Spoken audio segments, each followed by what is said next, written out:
আপনারা এসেছেন, ভালো লাগছে। আসলে প্রিপারেশন ছিল না যে আপনারা আসবেন, তাহলে হয়তো আরেকটু সাজুগুজু বেশি করে আসতাম। তো যাই হোক, সবার প্রথমে আসলে ধন্যবাদ, মানে অনেক পেয়েছে রাজভাই, হয়তো বা ধন্যবাদের জায়গা মনে হয় ফুরিয়ে গেছে, আসলে আমার জায়গা আছে কিনা জানি না, বাট রাজভাইয়া ধন্যবাদ।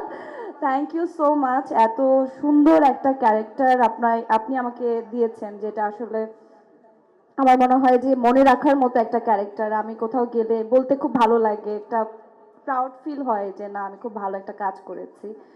আর যেটা বললেন যে কান্না করার বিষয়টা, অফকোর্স আমরা যেই কাজটি করেছি প্রত্যেকটা এপিসোডই এত সুন্দরভাবে মানুষের মাঝে জায়গা করেছে যে কোনো এপিসোডে মানুষ অনেক হেসেছে।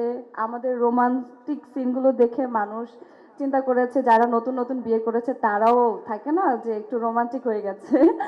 অ্যান্ড তার পাশাপাশি লাস্ট যে এপিসোডগুলো ছিল, লাস্ট দুই তিনটা, সবগুলোই মানুষের হৃদয়কে এত সুন্দরভাবে ছুঁয়েছে, মানুষ আবেগে কান্না করেছে। এটা আসলে আমরা আর্টিস্ট হিসাবে আমাদের জন্য সবচেয়ে বড় পাওয়া। আমরা তো এটাই চাই যে যে কাজটি আমরা করব সেই কাজটি দর্শক খুব একমাত্র স্মার্ট সিটি বসুন্ধরা, আধুনিকতায় এক ধাপ এগিয়ে। ভালোভাবে দেখুক, এবং সেটা হয়েছে।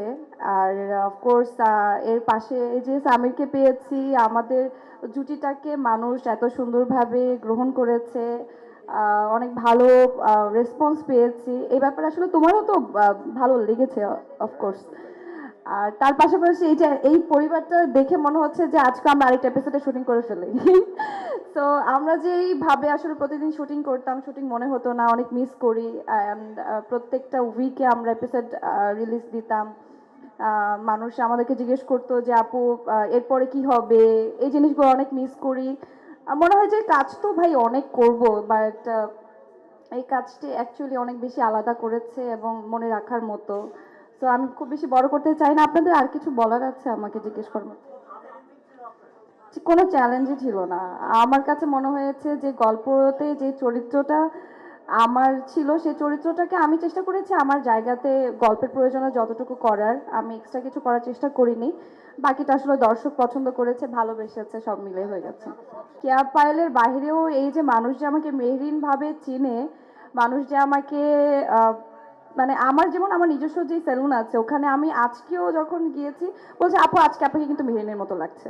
মানে মেহরিনের যে যে আলাদা একটা, মানে এই যে যে একটা আলাদা ক্যারেক্টার, তার যে একটা নিজস্ব অরা, সে যেভাবে কথা বলেছে, ফ্যামিলির প্রতি যে ভালোবাসাটা, এই জিনিসটা আসলে মানুষের মাঝে যেভাবে রয়েছে আমি চাই ওইভাবে থাকবে।